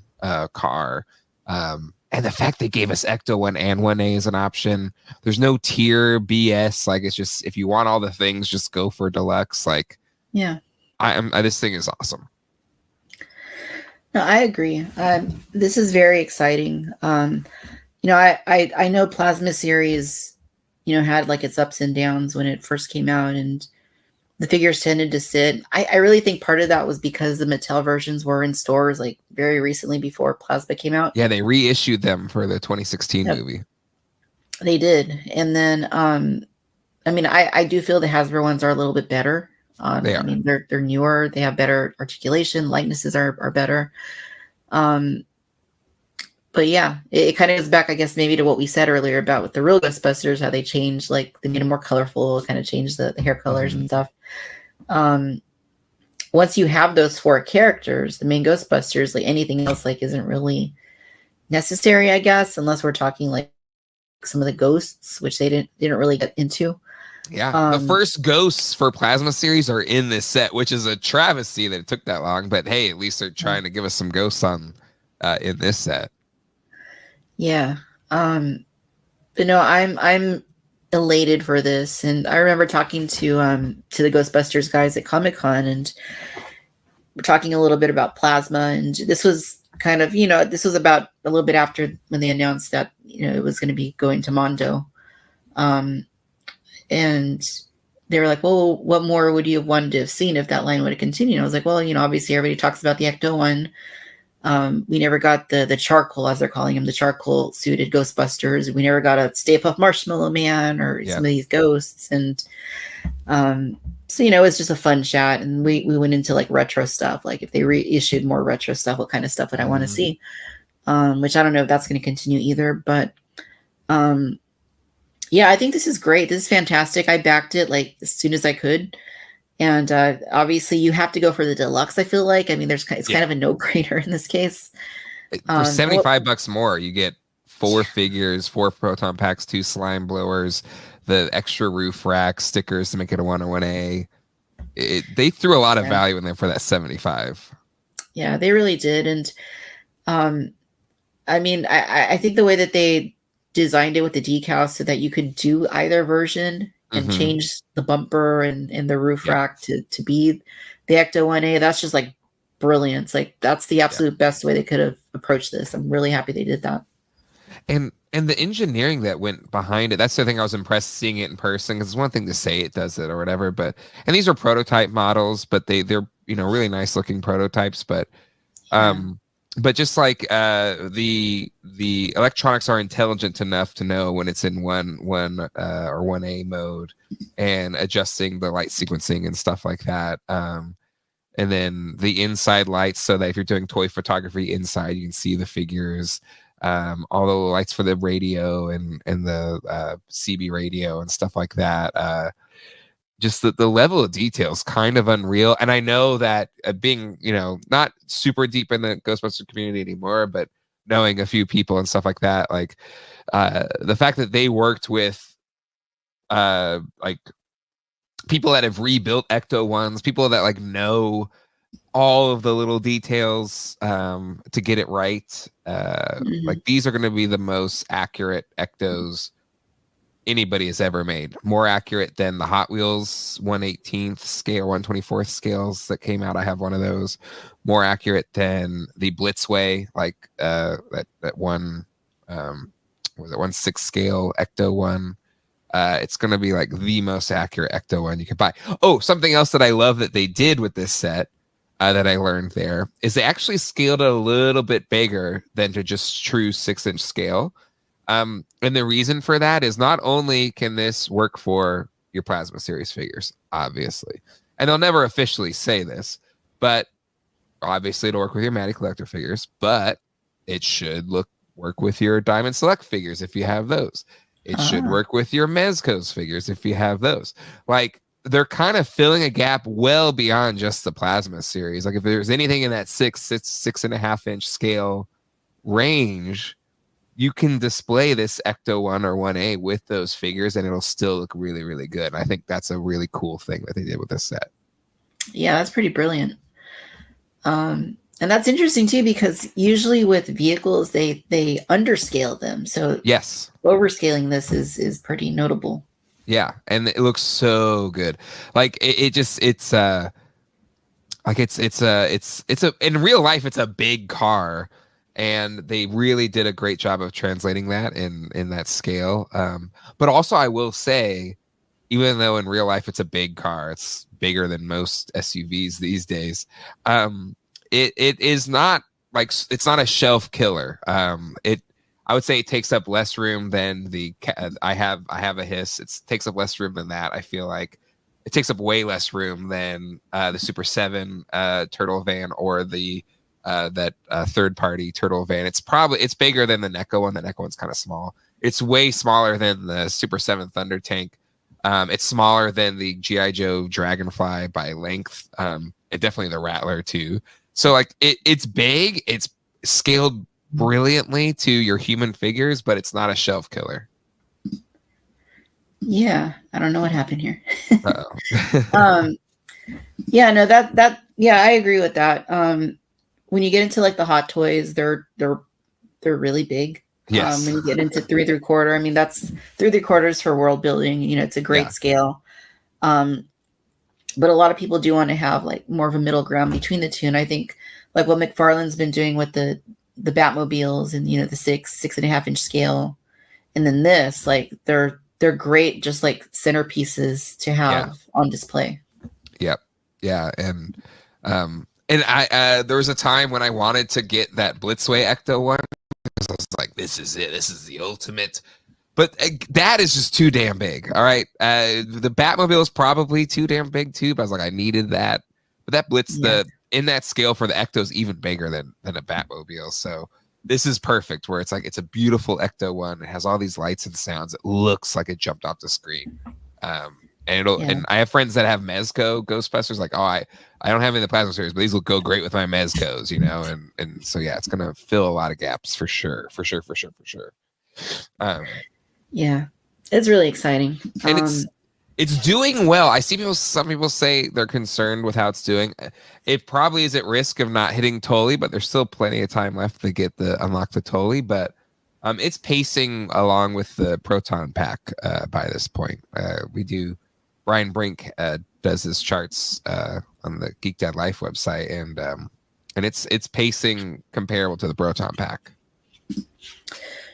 Yeah, I'm not too worried about it at this point either. I mean, usually with this kind of stuff, what we see is like that initial, like everybody that has wanted and wants it, you know, we're going to back it right away. But then we'll see things kind of slow down and they pick up. And then at the end, you get that really big like pickup or just a bunch of them get backed. I do hope we get Tully because that would be a lot of fun. Agreed. And it's been under a week, so I mean, I think it is trending pretty well at this point. Yeah, I think what will make this one interesting to me is they're not doing tiers, right? So there's not any of that. Oh crap, we gotta get to here and then to here and then to here and then to here, and I do think that affects the play a little bit, and so I'll be curious to see how the early bird Tully, which they're giving us 2 weeks, like if there'll be like a Tully spike to try and hit it, versus to your point, like we have to see this trend of like day 1, 2 spike, and then it just chills, kind of stay steady, and then that last day spike. So this is an interesting play because they're not doing tiers. It's all within, if you want all the figures, say for Tully, you do the deluxe, and if you just want the 2 ghosts, do the regular. And then if this unlocks, everybody gets Tully, which is kind of cool. But yeah, that'd be great. I really do like the concept of an early bird edition. I think that's something I would have loved to have seen with the HasLab Cantina. Like if Greedo was the early bird unlock, and then you know, maybe there was an extra tier at the end there somewhere. But yeah, I mean, it's an experiment for them because they're gonna see if doing that gets them a bigger push like earlier on, see something backs quicker. But if it does, then I think that'll bode well for other HasLabs in other areas too. Because then there's not this, oh, we missed out on it. Like with the Cantina, it would have been cooler if you got the deluxe, you just got all of those figures, That would have been way cooler, I think, than... Or if with the ghosts, like, could we have just spent an extra... I mean, I know we unlocked everything, but it was kind of a little bit of tense, like, were we going to get everybody on that last, Right. however many days? It's... As a buyer, I think this is a better experience, but I'll be curious to see, like, if Hasbro was like, we didn't drive enough, drama, so we want to do it. But I really dig the just, hey, if you want everything, just here, it's $75 more, and we're making the vehicle itself way cooler too, so it's worth it. Yeah. And sometimes a metric that I use is how excited my mom gets for these HasLabs. Oh, interesting. Okay. Yeah, because my mom doesn't really collect per se, but when I was a kid, she was kind of one of the forces behind like my toy collecting. Yeah. So with newer stuff, I'll show it to her and be like, oh, so this is coming out, this is brand new, and she'll tell me like if what she thinks about it, like if it's a really cool thing that's a must get or something that it's cool but maybe not necessary. This is one that she was really like genuinely excited about and told me like I had to get it. So yeah. That's cool. It's mom approved. When are you gonna get that level of approval? Right. Your mom's telling you to buy the toy. Yeah. I never got that. Yeah. I'm like I said, I have a wife that's like, really? Do you need it? I was like, I need this one. I need two. So okay, you got one and you got deluxe. Yes, I did deluxe. I bought two. Or I backed two. I bought and this is I feel like I may have made a mistake though. Tell me if I made a mistake. Okay. Not if I bought two. I know that's a mistake. But I did, trying to be sensible and frugal, I got the base model and then the deluxe. Because then I'm like, well, I got Ecto-1, I got Ecto-1A, and I got all the figures. But now people are saying you should have just done two deluxes and then you could have sold the extra stuff and maybe made back a little bit more of your money. Or easily made back your $75. So was I wrong to do a base and then a deluxe? Should I just done two deluxes if I was going to go for two? Well, I can tell you what I did with the Cantina. So I have 3 of those coming. Okay. One of them is deluxe. Okay. And the other 2 are just the basic version. Mm-hmm. My rationale with that one was the deluxe is to get all the parts of the Cantina, right? To get the rest of it. Mm-hmm. So I really only needed one in order to do that. Yeah. As far as the figures are the same. So would I be, if I got deluxe and I wanted to sell parts of it off, would I be able to sell off just the extra parts of the Cantina? Maybe. Would it be worth my while? Maybe, maybe not. And for that one, I think it was a $70 price difference, if I recall correctly. So it just made more sense to me just to do, one deluxe and then 2 basic, especially because I wanted the basic more for the figures to have extras of those. With this, I feel like I would have gone, if I were doing 2, I would do both of them deluxe. Yeah. For the reasons you outlined. Like, you have an extra set of stuff and, if you wanted to unload them, sell them off somewhere, you could do that. Yeah. I wonder, can I change it? Is it too Yeah, late? you can cancel and place a new order. You're right. That's what I'm going to do. We figured it out, folks. I'm canceling one, adding another deluxe, and I'm going to make millions off of it. Maybe I'll make all my money back. That's not going to happen, but maybe at least take a bit off of the other one. See, that's what we do here in the Cantina. We resolve first world problems. Ain't that the truth? Ain't that the truth? Yeah, but I'm Jay, I can't tell you. I'm very excited for this. Like, this is, real Ghostbusters when I was a kid was like one of the biggest things for me. Like, I kind of moved through my phases, right? But this was like one of the big early ones. And then, believe it or not, like when I think I was in pre-K, I went for as a Ghostbuster for Halloween. Awesome. Which is something you really saw at the time, but I did it. And my grandmother, I still have it to this day, or rather my mom has it to this day, but my outfit, like with my name on it, like Oh, that's that's amazing. yeah, and they even like decorated the ghost logo on the back and everything. And yeah, Oh, it's that's like it's cool. like this. It's only like probably 2.5 feet tall, like the Yeah, yeah. outfit. But Oh, I yeah, love so that. yeah, so I still have my Ghostbusters. I never went as a Ghostbuster, surprisingly, but in '89, I think Sears had like a Ghostbusters flight suit, and I wore that thing everywhere. And I still have it. nice. And that my kids they wore it too. At some point in time when they were big, and now they've kind of outgrown that suit, which is kind of wild. But time. Yeah. But yeah, so I mean, this feels like I hope they keep Plasma going because I really, really want Stay Puffed. We need Mr. Stay Puffed some way, somehow. Yeah. That's But like the last thing, really. it'll be curious. Like if this somehow like blows it out of the water, maybe. But like if this passes and maybe doesn't go crazy, like if it doesn't do as well as the props, I don't know if we get anything else. That's the only thing that's kind of sad about this. If it does really well, I think we're good. But if it doesn't, I think this might be, the send off of, I did used to have the Maddie Collector Stay Puffed, and it was a really impressive thing. He felt like a real marshmallow, but yeah. it was a common problem that one would discolor pretty quickly once you took him out of the box. Yep. Yeah, so that happened to mine as well. So I need something like that, but better. That's not going to discolor. Yep. That will fit the bill of a 6-inch scale Stay Puft Marshmallow Man. Even though it's obviously not going to be to scale, but just something large like that'll be able to be placed on the shelf. So I really hope we get that. And maybe it won't look exactly like a movie accurate one, but Mondo is doing essentially a 6-inch scale Ghostbusters toy line for real Ghostbusters.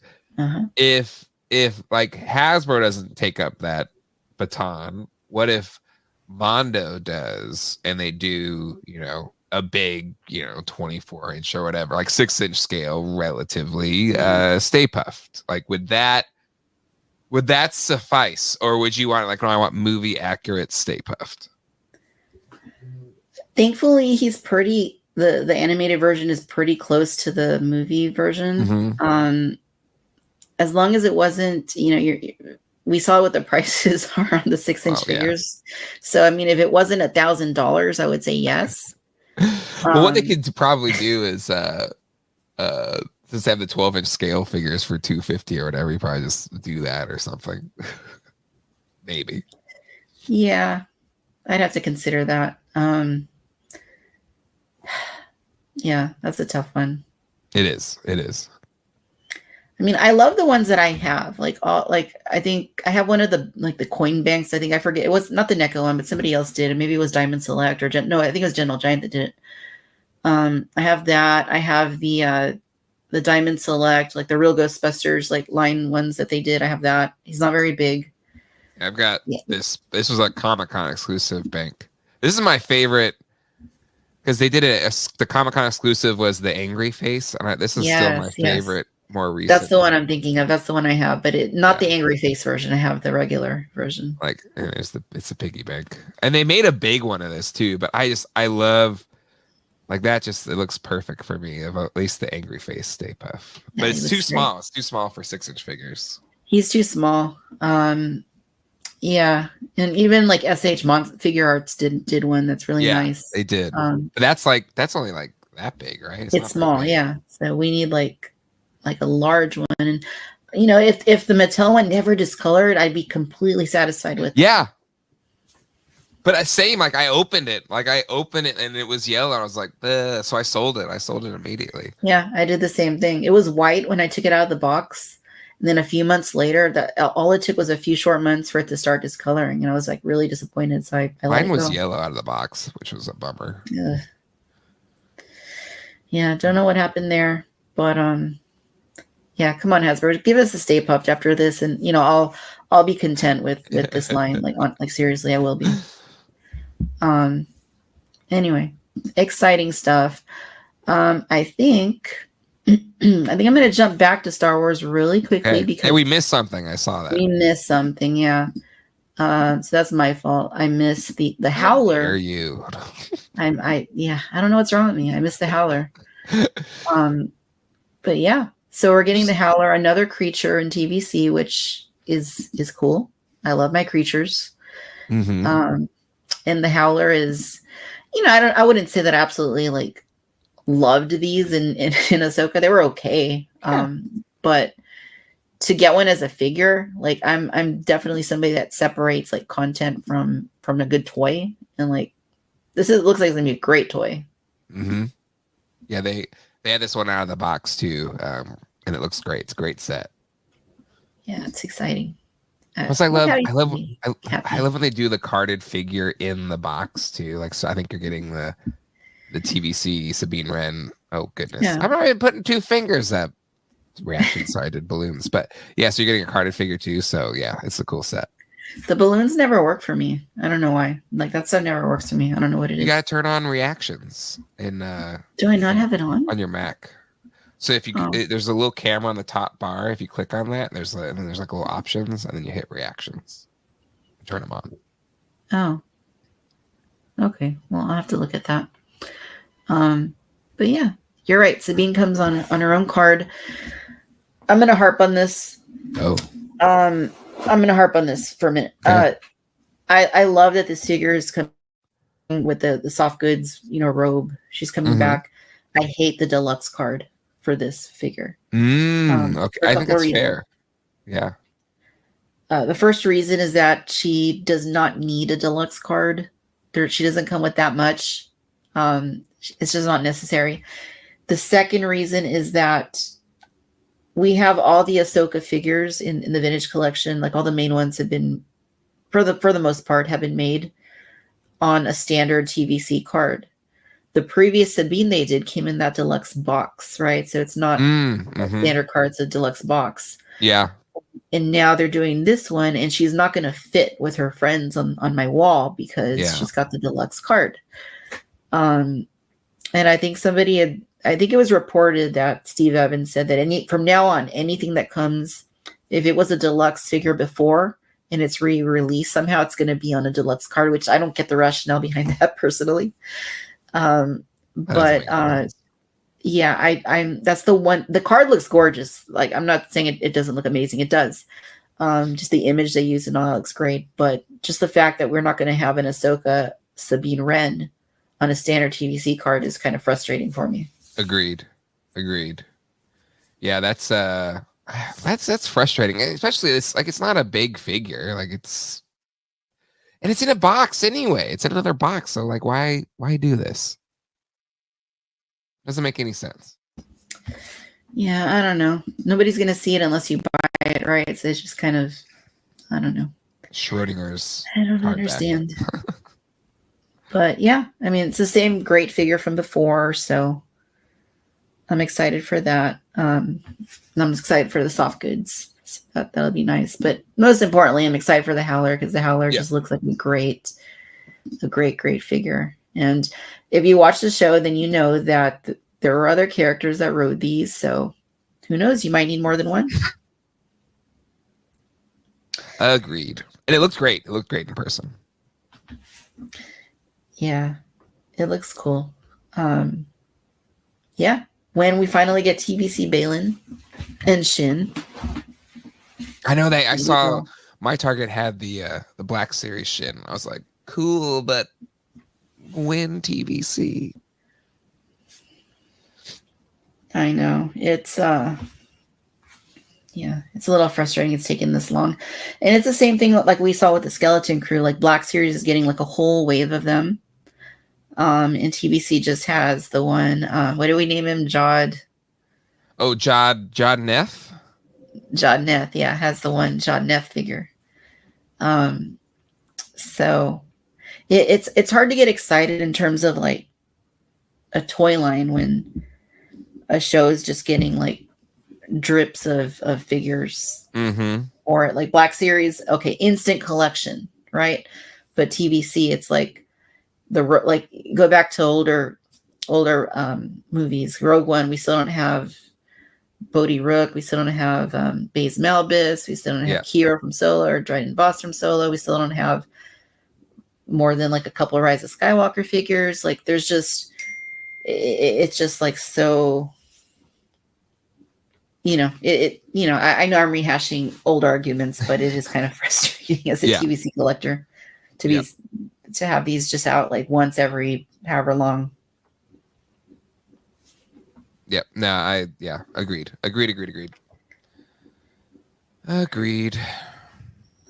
Anyway, so that's the Howler, and the Howler looks great. So the one last thing before we switch gears here into our paranormal portion of our show is I want to touch on one thing, and that is something that finally went up for pre-order last week that I had been talking about for some time, and that is the Jazz Inc 1/6 scale Catwoman. So yeah, I mean, amazing piece. She's up for pre-order, and there are like 6 different versions you can pre-order the figure. I know. So what okay, I really want this figure, I really do, but like am I wrong to want to wait for a hot toy maybe, or is this it? Is this my one chance to have like that level quality 12-inch scale Catwoman?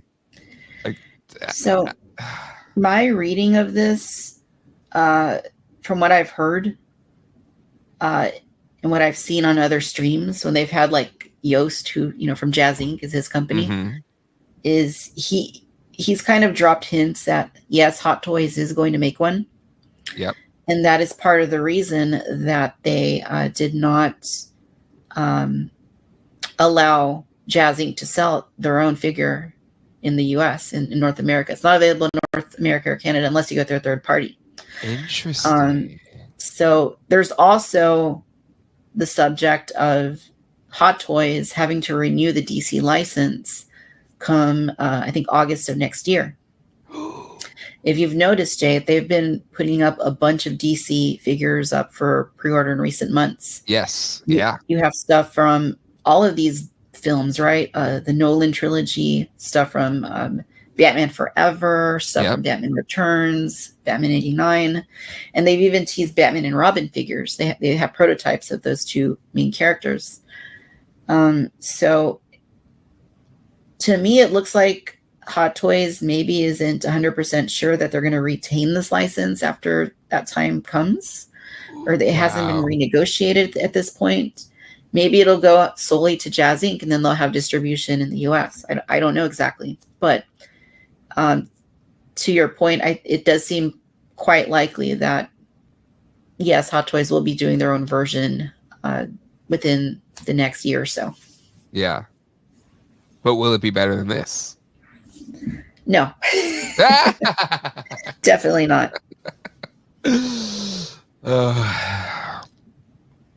Okay, but then I don't want the basic version. I want as many versions as I can get. Right? Yeah. So I mean, to me, this is like a once in a, I don't want to say once in a lifetime, but I kind of almost, that's the closest thing I can liken it to, because this is like a surreal release, right? Like it looks incredible. It's something that has had a lot of passion put behind it.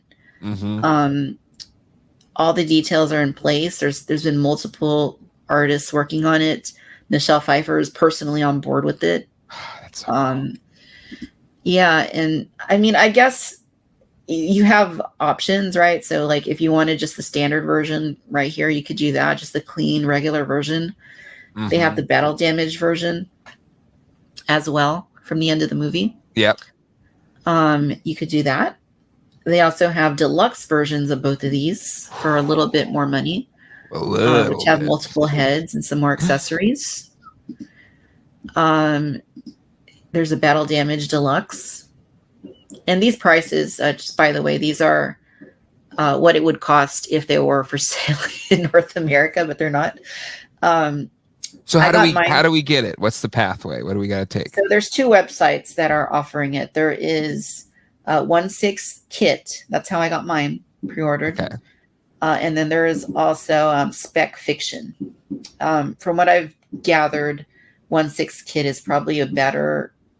I mean, I don't know if better is the right word, but maybe a little more reputable in terms of how quickly they can ship it to you once they receive it. So I did pre-order it, and I did go with. Is it like 1ONE6 or? So I think that's what the website is, but on their Instagram, it's just like 1/6 Kit. Yeah. Oh yeah, 1/6 Kit. So it is ONESIXTH. All right, let's see. Catwoman. Yeah, it's going to be a little more pricey through. I mean, obviously they're third parties, right? But if you're in North America and you want it, you don't really have a choice. But it says, okay, these can't be right. It says like $84. Is that just a chance to like buy it? That's the down payment. Oh God. Oh Lord. Okay. Hey, look at it this way. It doesn't release until early 2026. You have plenty of time to save. Okay, so non-refundable deposit $72. Total price is $542.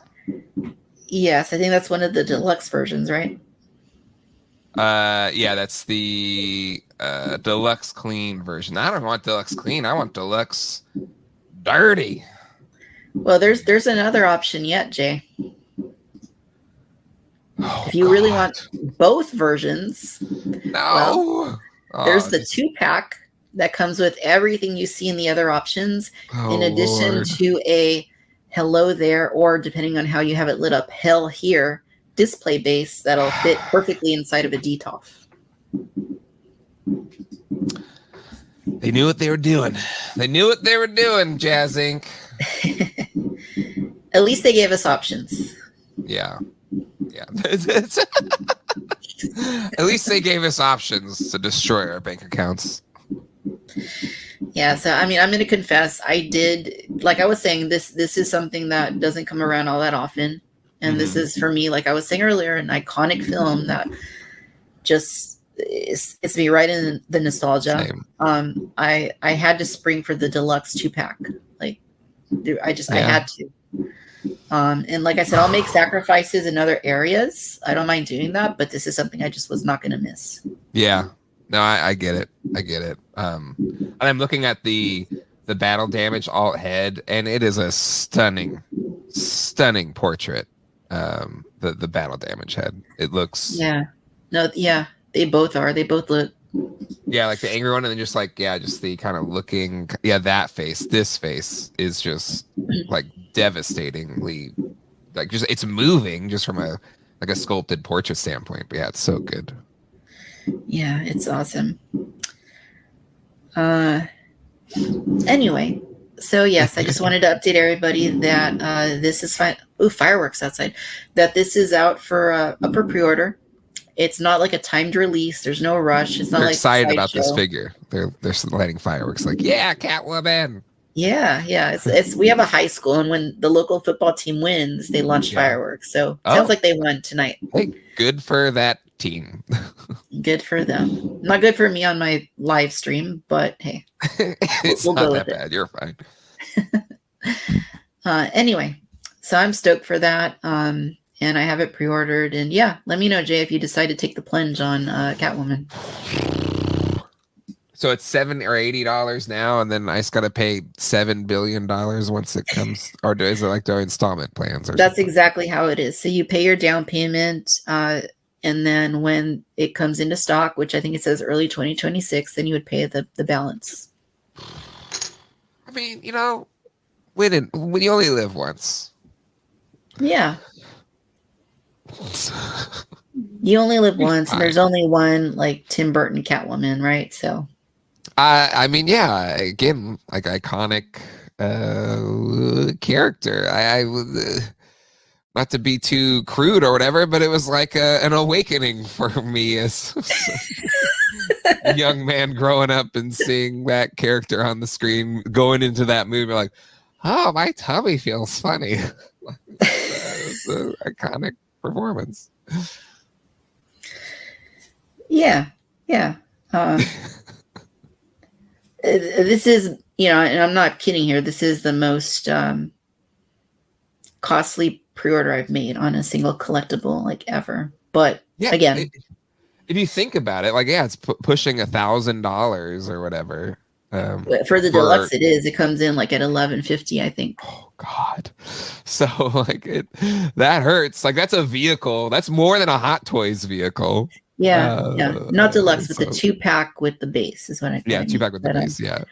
But damn. Yeah. But no, it is. Yeah. Previously, it was the Hot Toys Batmobile, and that was like quite a bit less than that. But yeah. There's also the Jazz Inc Batmobile. I could have gone for that, and that would have been very expensive. But anyway, I love this from Adam Kennedy. Jay is like, maybe one Ecto-1 is enough. Well, it's 2026. Like that's forever. Who knows what could happen by then? I mean, who knows? It's only 2024, right? So yeah, plenty of time. Plenty of time. Hey, Mary, how's it going? Good to see you. All right. Well, are we ready to switch into paranormal mode? Spooky. All right. So I think we're ready to do that. So I'm going to go ahead and bring my guests in here in just a moment. Before I do that, I'm going to go ahead and replay something that beginning of the show, which was a very, very short, silly, ridiculous mini horror film, I guess if you want to call it, that I made. I'm going to go ahead and replay it for those that are tuning in a little bit later this evening. So here you go, you guys. This is called The Clone Witch. Ooh.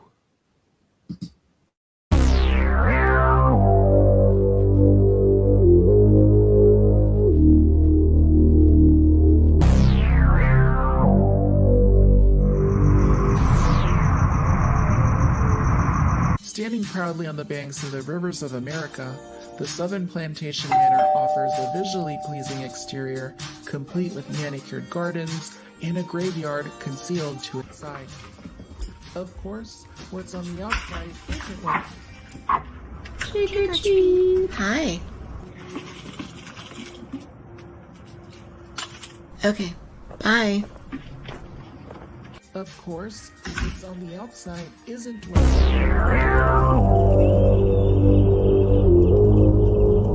In the region's geological history, running directly from the bay and along the coast, this fault line shiftation of the U.S. Navy bases and much more. We'll dive into massive engineering projects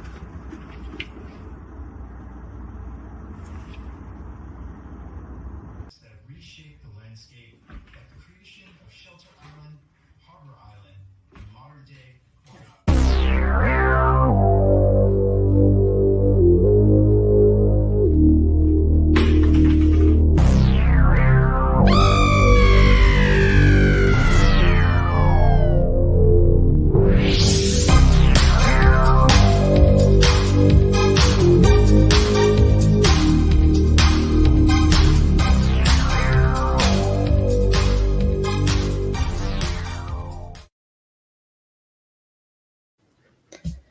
It got me. The jump scare got me.